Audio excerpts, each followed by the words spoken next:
ಈಗ ಸ್ಪೋರ್ಟ್ಸ್ ಮ್ಯಾನ್ಗಳು ಕ್ರೀಡಾಪಟುಗಳು ಇರ್ತಾರೆ ಅಥವಾ ಸಡನ್ ಆಗಿ ಏನೋ ಒಂದು ಆಕ್ಸಿಡೆಂಟ್ ಆಗುತ್ತೆ ಅಂತ ಸಂದರ್ಭದಲ್ಲಿ ಅವರು ಈ ತರ ನೀ ಏನಾದ್ರು ಏಟಾಯ್ತು ಅಂತ ಹೇಳಿ ಬಂದಾಗ ಅವ್ರಿಗೆ ನೀವು ಯಾವ ರೀತಿ ಚಿಕಿತ್ಸೆನ ಸಜೆಸ್ಟ್ ಎಸ್ ಮಾಡ್ತೀರಾ? ಸೊ ಇದು ರೀಜನರೇಟಿವ್ ಸರ್ಜರಿ ಥೆರಪಿ ಅಂತೀವಿ ಅಲ್ಲಿ ಅಥ್ಲೀಟ್ಸ್ಗೆ ಮೋಸ್ಟ್ ಇಂಪಾರ್ಟೆಂಟ್ ಇದು.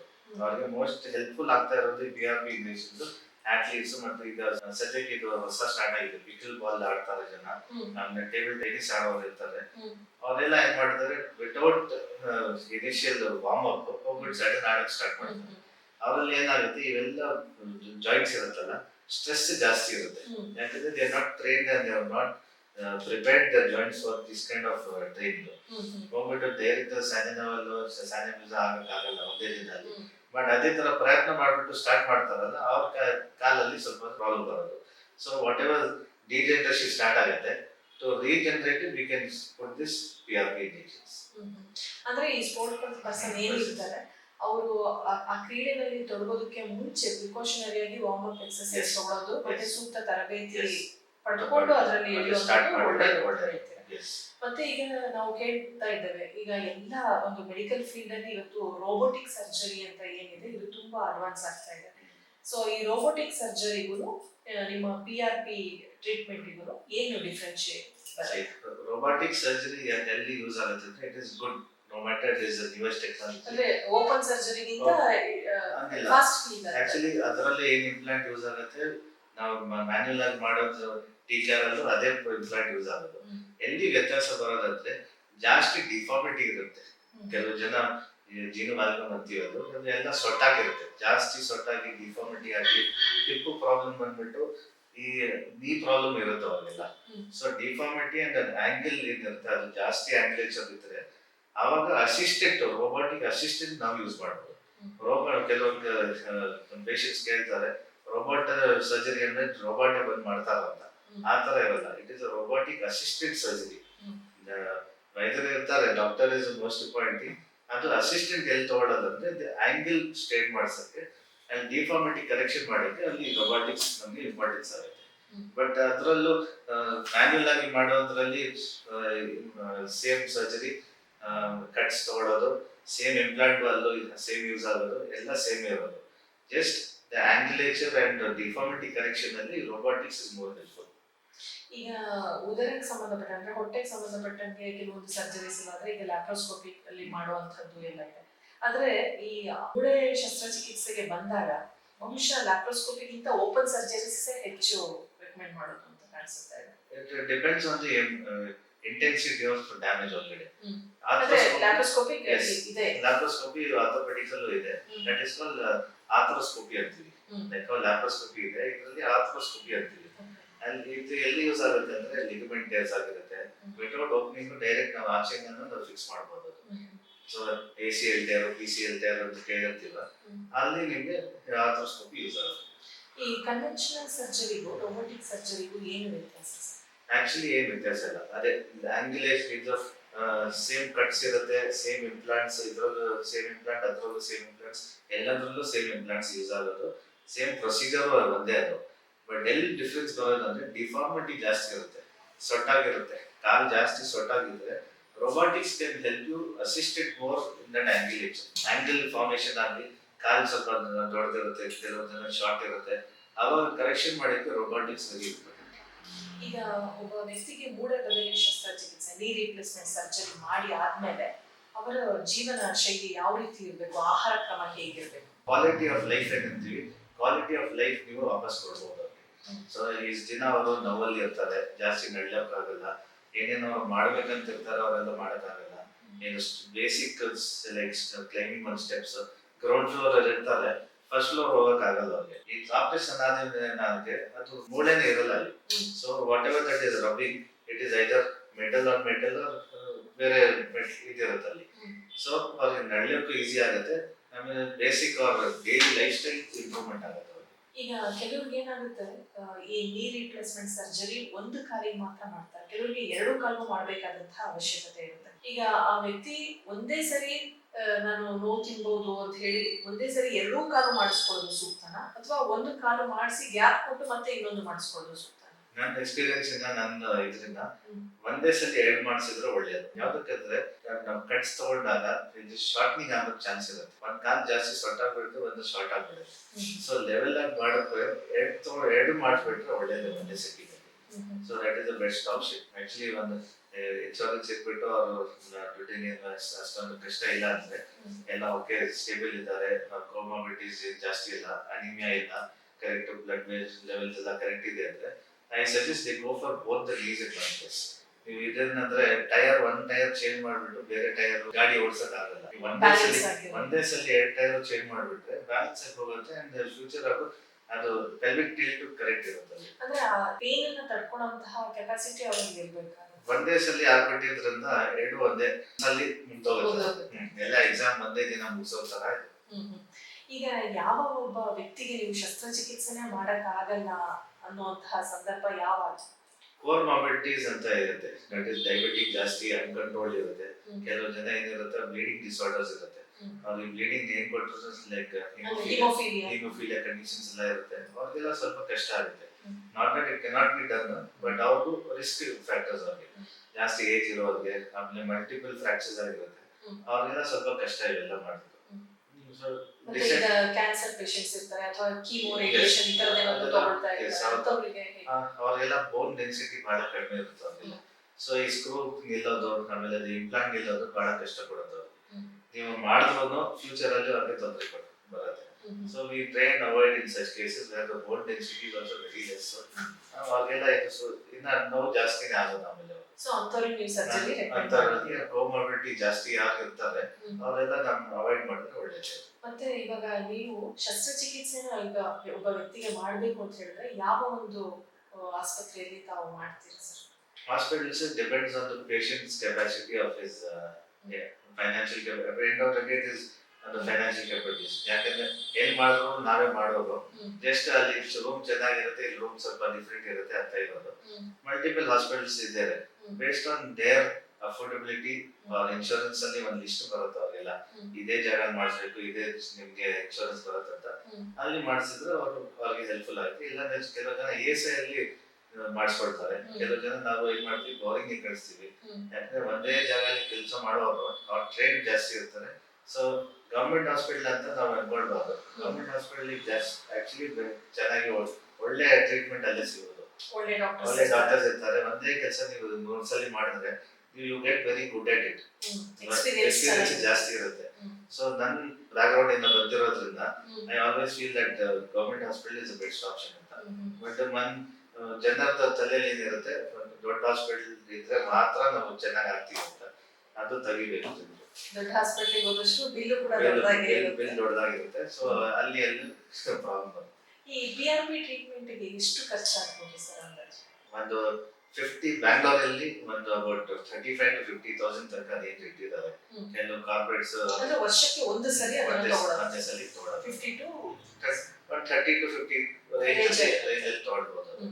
Depending on the setup where you. ಅದು ಸೈಡ್ ಎಫೆಕ್ಟ್ಸ್ ಏನಿರೋದಿಲ್ಲ. ಸೈಡ್ ಎಫೆಕ್ಟ್ಸ್ ಏನಿರಲ್ಲ. ಯಾಕಂದ್ರೆ ಅವ್ರದೇ ಬ್ಲಡ್ ತಗೊಳ್ತಾ ಇರೋದು, ಅವ್ರಿಗೆ ವಾಪಸ್ ಕೊಡ್ತಾ ಇರೋದ್ರಿಂದ no side effects and no infection. There is no chance of infection. ಈಗ ನೀವು PRP ಟ್ರೀಟ್ಮೆಂಟ್ ಅವರಿಗೆ ಕೊಟ್ಟಿರ್ತೀರಾ, ಅದು ಕೊಟ್ಟು ವಿತಿನ್ ಎ ಇಯರ್ ಅವ್ರಿಗೆ again if he or she feels pain then ಅವಾಗ ಏನು ಅದು ಯಾವಾಗ ರಿಲ್ಯಾಪ್ಸ್ ಆಗೋದಂದ್ರೆ ರಿಲ್ಯಾಪ್ಸ್ ಅಂದ್ರೆ ಯಾವಾಗ ಫೇಲ್ ಆಗೋದು PRP ಅಂದ್ರೆ ಅವರು ನಾವು ಹೇಳಿರ್ತೀವಿ ಈ ತರ ಎಕ್ಸರ್ಸೈಸ್ ಮತ್ತು ಫಿಸಿಯೋಥೆರಪಿ ವೆರಿ ಇಂಪಾರ್ಟೆಂಟ್ ಈ ಸಂದರ್ಭದಲ್ಲಿ. ಅದೇನ್ ಮಾಡ್ತೀವಿ ನಾವು ಇಂಜೆಕ್ಷನ್ ಕೊಟ್ಟಾದ್ಮೇಲೆ ಅವರೆಲ್ಲ ಏನ್ ಮಾಡ್ಬೇಕು ಸ್ವಲ್ಪ ಫಿಸಿಯೋಥೆರಪಿ ಮಾಡ್ತಾ ಇರ್ಬೇಕು. ಸೊ ನಾನು ಅವಾಗ್ಲೇ ಹೇಳಿದಾಗ muscle is one part, bone is one part. ಮಸಲ್ಗೆ ನಾವು ಗಟ್ಟಿ ಮಾಡ್ತಾ ಇರ್ಬೇಕು, ಮಸಲ್ ಟೈಟ್ನಿಂಗ್ ಎಕ್ಸರ್ಸೈಸ್ ಮಾಡ್ತಾ ಇರ್ಬೇಕು. ಮಸಲ್ ಟೈಟ್ನಿಂಗ್ ಎಕ್ಸರ್ಸೈಸ್ ಮಾಡಿದ ಅವಾಗ್ಲೇ ಆ ಜಾಯಿಂಟ್ ಸ್ವಲ್ಪ ಫ್ರೀ ಇರಬಹುದು. ಈಗ ಮಸಲ್ ಅದು ಫಿಸಿಯೋಥೆರಪಿ ನಾವು ಅವಾಯ್ಡ್ ಮಾಡಿದ್ರೆ ಜಾಯಿಂಟ್ ಮೇಲೆ ತಿರ್ಗಾ ಲೋಡ್ ಜಾಸ್ತಿ ಬೀಳುತ್ತೆ, ತಿರ್ಗಾ ಡ್ಯಾಮೇಜ್ ಆಗೇ ಆಗುತ್ತೆ. So after PRP injection compulsory physiotherapy is a must for some time. ಮತ್ತೆ ಇವಾಗ ಎಲ್ಲರೂ ಯೋಗಕ್ಕೆ ಮೊರೆ ಹೋಗ್ತಾ ಇದ್ದಾರೆ. ಈ ತಿಂಗಳು ಜೂನ್ 21ರಂದು ಅಂತಾರಾಷ್ಟ್ರೀಯ ಯೋಗ ದಿನಾಚರಣೆಯನ್ನು ನಾವು ಆಚರಿಸ್ತಾ ಇದ್ದೇವೆ. ಈ ಒಂದು ಯೋಗ ಮಾಡೋದ್ರಿಂದ ಈ ಮೂಳೆಗಳ ಅಥವಾ ಸಂಧಿವಾತದಿಂದ ಮುಕ್ತಿ ಪಡಿಬಹುದಾ? ಎಷ್ಟು ಮಟ್ಟಿಗೆ ಇದು ಸಹಾಯ ಆಗುತ್ತೆ? ಯೋಗದಲ್ಲಿ ಎಲ್ಲ ಸ್ಟ್ರೆಚಿಂಗ್ ಎಕ್ಸರ್ಸೈಸಸ್ ತರಾನೇ ಅನ್ಕೊಳ್ಳೋಣ. ಬಟ್ ಅದ್ರಲ್ಲಿ ಏನಿರುತ್ತೆ not every asana is for everybody. ಫಸ್ಟೇ ಹೋಗ್ಬಿಟ್ಟು ನೀವು ಹೈ ಗ್ರೇಡ್ ಆಸನ ಚೂಸ್ ಮಾಡ್ಕೊಂಡ್ಬಿಟ್ರೆ ಅಲ್ಲಿ ಹಿಡ್ಕೊಂಡ್ ಬಿಡುತ್ತೆ. ಸೊ ನಾನೇನ್ ಹೇಳೋದು, first start up with very basic asanas, then carry on. Starting ಅಲ್ಲಿ ಹೋಗ್ಬಿಟ್ಟು ಸೂರ್ಯ ನಮಸ್ಕಾರ ಮಾಡ್ಬಿಡ್ತೀನಿ, ನಾನೆಲ್ಲ ಮಾಡ್ಬಿಡ್ತೀನಿ ಅಂದ್ರೆ ಪ್ರಾಬ್ಲಮ್ ಬಂದೇ ಬರುತ್ತದೆ. ಸೊ ಅದ್ರಲ್ಲೂ ವಾರ್ಮ್ ಅಪ್ ಮಾಡಿ ಸ್ವಲ್ಪ ಸ್ಲೋ ಆಗಿ ತಗೊಂಡ್ಬಿಟ್ಟು then you can go for the bigger asanas. ಅದು ಎಕ್ಸ್ಪರ್ಟ್ ಆಸನ ಏನೇನು ಮಾಡ್ತಾರೆ ಅದ್ರ ಯೋಗದಲ್ಲಿ ಆಸನ ಇದೆ, ಎವ್ರಿ ಸ್ಟೇಜ್ ಒಂದೊಂದು ಆಸನ ಇರುತ್ತೆ. So you should develop it with from the basic. Sudden ಆಗಿ ಯೂಟ್ಯೂಬ್ ಅಲ್ಲಿ ನೋಡ್ಬಿಟ್ಟು ನೀವು ಹೋಗ್ಬಾರ್ದು, ಹಂತವಾಗಿ ಈಗ ಕಲ್ತ್ಕೊಂಡು ಕೆಲವರಿಗೆ ಕೆಳಗಡೆ ಮಂಡಿ ಮಡಚಿ, ಈಗ ಮುಂಚೆ ಎಲ್ಲ ಹೇಗಿತ್ತು ಅಂದ್ರೆ ಮನೆಗಳಲ್ಲಿ ಊಟಕ್ಕೆ ಕೂತ್ಕೊಳ್ಳುವಾಗ ಇಡೀ ಫ್ಯಾಮಿಲಿ ಕೆಳಗಡೆ ಕೂತು ಊಟ ಮಾಡುವಂತ ಒಂದು ಅಭ್ಯಾಸ ಇತ್ತು. ಇವತ್ತು ಎಲ್ಲ ತಾಂತ್ರಿಕ, ಈಗ ಮೊಬೈಲ್ ಬಂದ್ಮೇಲೆ ಎಲ್ಲರ ಡೈನಿಂಗ್ ಟೇಬಲ್ ಮೇಲೆ ಅವ್ರವ್ರ ಮೊಬೈಲ್ ಅಲ್ಲಿ ಅವ್ರವ್ರ ಬ್ಯುಸಿ ಆಗಿರ್ತಾರೆ, ಆ ರೀತಿ ಊಟ ಮಾಡೋ ಪದ್ಧತಿ ಇದೆ. ಸೊ ಹಂಗಾಗಿ ಇವತ್ತು ಈ ಒಂದು ಯೋಗ ಆಗ್ಬೋದು, ಈ ಎಕ್ಸರ್ಸೈಸ್ ಆಗ್ಬೋದು, ಈ ರೊಟೀನ್ ಇಂದ ಎಲ್ಲ ದೂರ ಸರಿತಾ ಇದ್ದಾರೆ. ಇದರಿಂದನೇ ಸಾಕಷ್ಟು ಪ್ರಾಬ್ಲಮ್ಸ್ ಗಳನ್ನ ಇವತ್ತು ಫೇಸ್ ಮಾಡ್ತಾ ಇರುವಂತದ್ದು. ಮತ್ತೆ ಈ ಒಂದು ನೋವುಗಳು ಬಂದಾಗ ಆಯುರ್ವೇದಿಕ್ ಮೆಡಿಸಿನ್ಸ್ ಗಳಿಗೆ ಮೊರೆ ಹೋಗ್ತಾರೆ ಜನ. ಇದು ಎಷ್ಟು ಸೂಕ್ತ? ಆಯುರ್ವೇದಿಕ್ ನಮ್ಮ ಮಾಡರ್ನ್ ಮೆಡಿಸಿನ್ ಇಂದ ಇವೆಲ್ಲ ವರ್ಷಾನ್ಗಟ್ಲೆ ಅಲ್ಲ, ಇದು 100 ವರ್ಷ ಮುಂಚೆಯಿಂದ ಇರೋದು ಇವೆಲ್ಲ ಆಯುರ್ವೇದಿಕ್. ಸೊ ಏನೋ ಇತ್ತು ಅಂತ ತಾನೇ ಅದು ಅಲ್ಲಿಂದ ಬಂದಿರೋದು. ಸೊ ಆಯುರ್ವೇದಿಕ್ ಡೆಫಿನೆಟ್ಲಿ ಅದು ವರ್ಕ್ ಆಗುತ್ತೆ. ಬಟ್ ಯಾವ ಕಾಯಿಲೆಗೆ ಅದು ಸೂಟಬಲ್ ಇದೆ, ಯಾವ ಕಾಯಿಲೆಗೆ ಆಗಬಾರ್ದು ನೀವದು ಗಮನ ಕೊಟ್ಟು ಮಾಡಬೇಕು. ಸೊ ನನ್ನ ಪ್ರಕಾರ ಆಲ್ ದ ಸ್ಕಿನ್ ಡಿಸೀಸ್ ಇದೆಲ್ಲ ಇರುತ್ತಲ್ಲ, ಅವ್ರಿಗೆಲ್ಲ ಸ್ವಲ್ಪ ಹೆಲ್ಪ್ ಆಗುತ್ತೆ ಅದರಲ್ಲಿ. ಸೋರಿಯಾಸಿಸ್ ಇರ್ಬೋದು, ಇದಿರ್ಬೋದು, ಅದರಲ್ಲಿ ಮೆಡಿಸಿನ್ಸ್ ನಮ್ಮಲ್ಲಿ ಅಷ್ಟೊಂದು ಇಲ್ಲ, very you cannot treat them very fast. But Ayurvedic, homeopathy ಎಲ್ಲ ಇದೆಯಲ್ಲ, ಅದರಲ್ಲಿ ಟ್ರೀಟ್ಮೆಂಟ್ ಬೇಗ ಆಗುತ್ತೆ ಅವ್ರಿಗೆಲ್ಲ. ಬಟ್ ಈ ತರ ಆರ್ಥರೈಟಿಸ್ ಪ್ರಾಬ್ಲಮ್ಸ್ ಗೆ ಆರ್ಥರೈಟಿಸ್ ವೆರಿ ಡೌಟ್ಫುಲ್, ಯಾಕಂದ್ರೆ ಎಲ್ಲ ಹೋಗ್ಬಿಟ್ಟು ಮಸಾಜ್ ಇದೆಲ್ಲ ಮಾಡಿಸ್ಕೊಂಡು ಬರ್ತಾರೆ. ನನ್ನ ಎಕ್ಸ್ಪೀರಿಯನ್ಸ್ ಪ್ರಕಾರ ಅಷ್ಟೊಂದು ಹೆಲ್ಪ್ ಆಗಲ್ಲ ಆಯುರ್ವೇದಿಕ್ ಅಲ್ಲಿ ಅವ್ರಿಗೆ.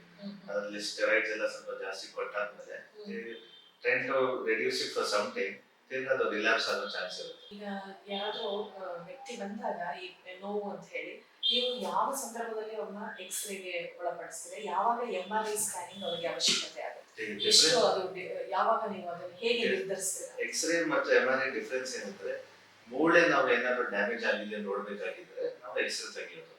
ಮೂಳೆ ಸಂಬಂಧಪಟ್ಟು ಅದು ಅಟ್ಯಾಚ್ ಇರೋದು ಮಸಲ್ ಮತ್ತು ಲಿಗಮೆಂಟ್ಸ್ ಇರುತ್ತಲ್ಲ, ಅದನ್ನ ನೋಡ್ಬೇಕಂಗಿದ್ರೆ ನಾವು MRI ಮಾಡಿಸೋದು. ಸೊ ವೆನ್ ಎಕ್ಸ್ರೇ ಈಗ ಬಂದ ತಕ್ಷಣ ಮೂಳೆಗೆ ನಮ್ಗೆ ಡಿಫಾರ್ಮಿಟಿ ಮೇಲಿಂದ ಕಾಣ್ತಾ ಇದೆ, ಅದೇನೋ ಟ್ವಿಸ್ಟ್ ಆಗ್ಬಿಟ್ಟಿದೆ, ಕಾಲು ಈ ತರ ಸೊಟ್ಟಾಗ್ಬಿಟ್ಟಿದೆ ಅಂತ, ಅವಾಗ ಎಕ್ಸ್ರೇ ಇಸ್ ಎನಫ್.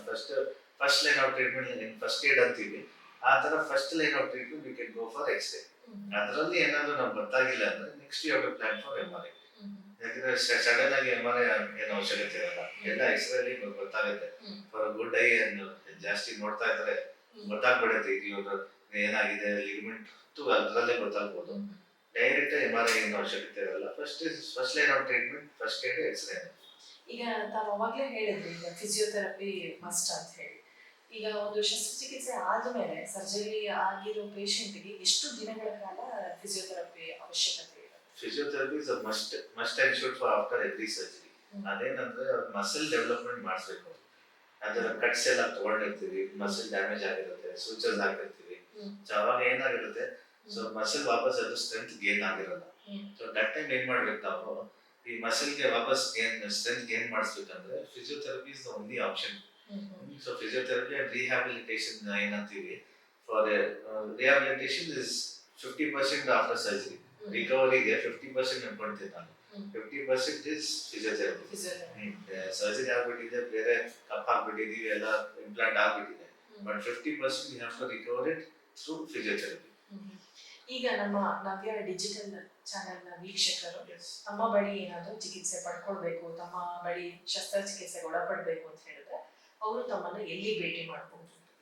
ನಾವು ಬ್ಯಾಂಗ್ಳೂರ್ ಸಿಟಿ ಸದಾಶಿವನಗರಲ್ಲಿ ಇದ್ದೀವಿ.